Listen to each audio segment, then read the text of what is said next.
This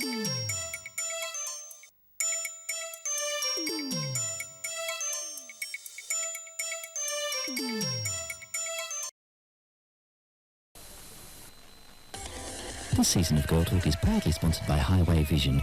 With digital camera editing, small production and format transfers, let Highway Vision put you in the picture.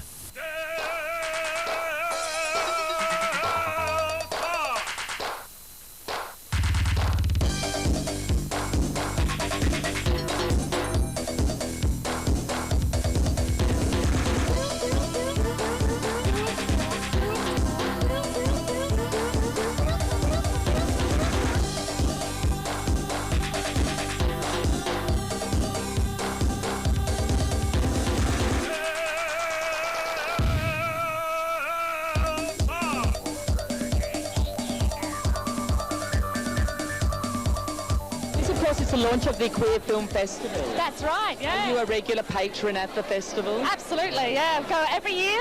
Normally get one sort of pass or another. Tell me about your film that is part of this festival. The one I've got in this year's festival, it's called Crayfish, darling. Why do we need to have these Queer Film Festival things? Well, it's a good excuse to quaff a lot of champagne and a few canapes and to network for the winter season when we don't get out much. So you're obviously a big fan of the Queer Film Festival, or do you just come to the launch like me? No, I go to the films as well, yeah. Can we talk about the film you're in? Yes, what would you like to know, Kaye? It's very rude. Oh, it's not very rude. It's all done in the name of art, but it's a bit cheeky. Gender Agenda. That's right, the Gender Agenda, part of Melbourne Queer Film and Video Festival. Have you seen Boys Don't Cry? Yes, which is fantastic, yeah. What did you think of that? Oh, it was just a really powerful film, yeah. Great performances. Have you seen any films lately that have grabbed your attention? American Beauty. What was it about that? The characters, the storyline, the fact that it's on an angle. And tell me, you're going to London, what do you plan to do there? Well, I'm working with Madonna, obviously, and I'll be posing nude for several magazines. It's actually a satire and soft porn, so it's about a lovely, beautiful boy who delivers a crayfish to the wrong address and gets more than he bargained for. Ooh, is it like sex with food? The sort of food is like a catalyst towards the sex. I can't help but think that you have had a little bit of an association with the Queer Film Festival in the past. I have in the past, that's right. Yes, so how many years were you with Queer Film? I was the director for 3 years. And there is two sessions of films and a forum after the first one to discuss some of the issues. The film Gender Noughts in particular raises a lot of issues and I think will promote a lot of interest in Queer Film and Video Festival. Because you do that little kind of theatre review show on Joy Melbourne. Called Behind the Scenes, Monday nights. That's right. So this is what I'm thinking. I'm wondering if there's a crossover from what's happening in queer film at the moment and theatre. What do you think? Well, I think it's on a roll at the moment. Everyone seems to be jumping on that little bandwagon of getting something queer into their show. And you say a satire on soft porn? Yeah, it's kind of like a piss take of gay pornography in a kind of quirky Australian sense. There's a little bit of a play on monogamy, which is quite interesting. The rest of it is just a diverse mishmash. It's very eclectic, lots and lots of different things. We've tried to appeal to as many people in the community as possible. If you develop a theme and stick to it, you end up kind of possibly alienating some people that aren't necessarily interested in that theme. So, we've got the gender program this year for the first time. We've got the Race to the Screen, which is a People of Colour retrospective. Two very different programs. We've got Not Chicken, which is the youth package. And there's some fantastic features, some really good features that you will not see commercially released anywhere. Films like The Joys of Smoking, which is a young New York City filmmaker. He's like 25. Fantastic film. We're screening that during the festival. Another film called Just One Time. Show Me Love, which is a Swedish film about two young lesbians at high school. Just some really good things that you just won't see released publicly or commercially, which is good. How do you go about sourcing them? Is it an internet thing? Partly. Partly it's actually getting the name of the festival out there into the international community so that they actually send you preview tapes. And myself and Claire Jackson, the president, went to the States last year and went to the San Francisco Festival and the LA Outfest Festival, and that was just invaluable in having a look at what's out there, having a look at the brand new stuff, which is what screens in America, and just coming back with a huge list of names and dates and titles that we could trawl around from there. Oh, I just wore something simple. You know I don't like to make a big deal about what I'm wearing. Oh, Rose, right. Yeah, something like that, Gertrude Stein. Well, if you're not going to tell me, I'm just going to have to make it up then, aren't I? Mm-hmm. Now, let me see. He's Latin, he's young. You're young. You're hot. He's hot. And oh, my Lord, it went off.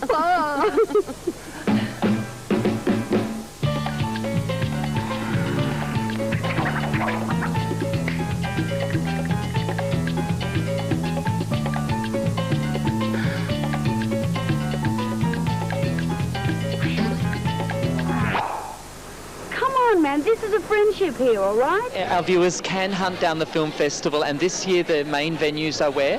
We're opening at the Astor Theatre. We're closing at Greater Union Russell Street, and we're screening at Cinemedia at Treasury Theatre throughout the 10 days. Okay, and there's a whole range of passes they can buy as well? Yes, anything from single session passes right up to gold passes, which allows you to get into every single session.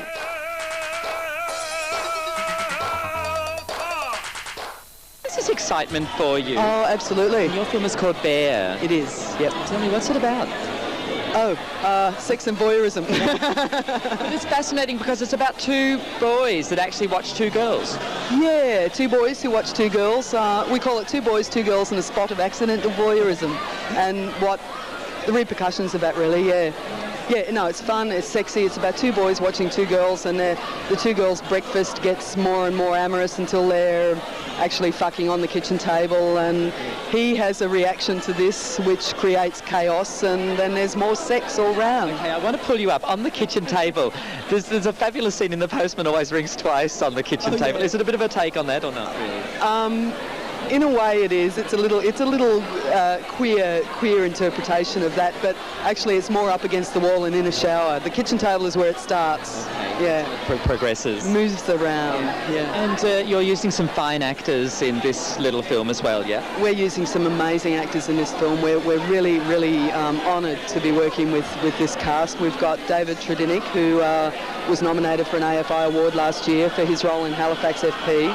He also played the role of Tom Ripley in The Talented Mr. Ripley for MTC last year, and a few years ago he won a Green Room Award for Angels in America, the Neil Armfield production, yeah. And Luke Elliott. Luke Elliott is an incredibly hard-working Australian actor who's always in everything. Luke was in The Sun Also Sizzles, the theatre show, Midsummer Theatre show. And he's done a lot of features, Red Ball, Road to Nil, Life, which David actually was the co-lead in. Madeline Swain, of course, who we know and love from... the thing about Madeline is she's quite a fine actress as well. Madeline's comic timing is extraordinary, and she is a fine actress. She's London trained, and she's been on Express and the Art Show on ABC for a long time, and she's very, very thrilled to be going back to acting, and this is her first role back in acting after 2 or 3 years in ABC as a reporter. And then Maria Theodorakis, who's mainly a theatre actor. She did a short called Naked Intent by Chris Begley, which was an excellent short. But mainly she's done guest roles in television, and she's predominantly theatre. In fact, she toured with Crying in Public Places on their recent tour to Europe.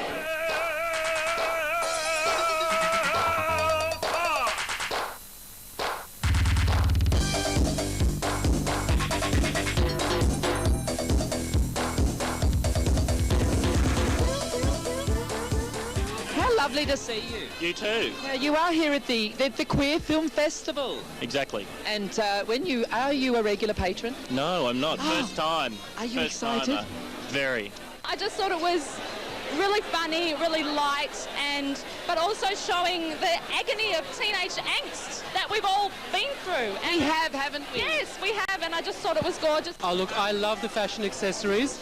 I thought the pink was pink and the blue is gorgeous. Yes, I think pink and blue, you're onto a good mark when you're including that. Absolutely. Camp and wonderful. When you do come along to this festival, does it exceed your expectations? Every year. Anything interesting happening there?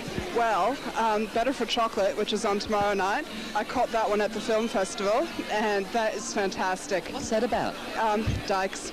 I think this is an excellent opportunity for a narrative or a plot line to be a bit transgressive. I think it's an excellent opportunity for characters to go in directions that we normally wouldn't find characters go. All kinds of things do happen at these film festivals, and as you see over here, we do have a little bit of performance art. Hello.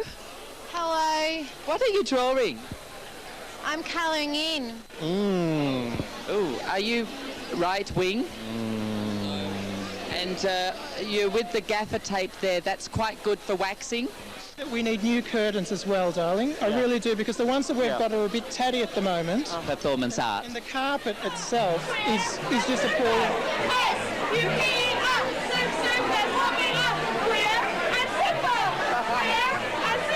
Speaking here with Ben from the Astor Cinema. Hi there. Hi, how are you going? This is an exciting night for you. Very busy. Yes. Yeah. Tell me, you've been at the Astor Cinema for 5 years. 5 years, yeah. And what a lovely building this is. Yeah, it's a pretty good place to work. Mr. David Tredenick, how lovely to bump into you. Oh, lovely to see you too. All I can say is it's been a fabulous night, and I think everyone's enjoyed themselves, and that's what we came here for. So, Liz, what's the name of your film company? It's Wild Iris Productions. Now, obviously, you work very well together with Deb. Oh, we've been known to work very well together. I know that you do a lot of theatre work and a little bit of film. Yeah. But tell me, when you are actually working in front of the camera, does that alter your technique at all? It becomes a lot more minimal. Hi, Kaye. Another successful opening. As Mr. Melb would say, I love a good warm hand on my opening. I'm thrilled. I'm absolutely thrilled with tonight. It's been a stunning audience, a stunning vibe, a wonderful film, a very cute film, and everything about it. I mean, the volunteers that have been working with me on this opening night have been exquisite. I must admit, I loved Mink Stoll. Yes. She was fantastic. Yeah, Mick Stoll is a real icon, isn't she?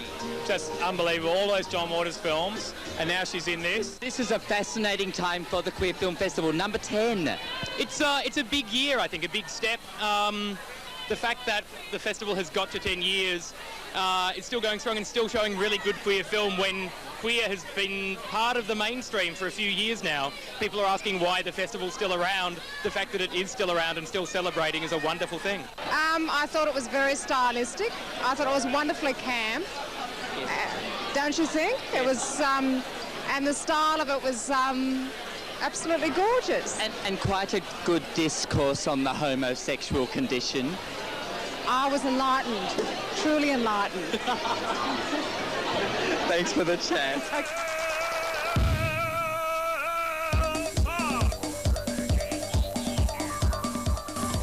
This season of Girl Talk is proudly sponsored by Highway Vision. With digital camera editing, small production and format transfers, let Highway Vision put you in the picture.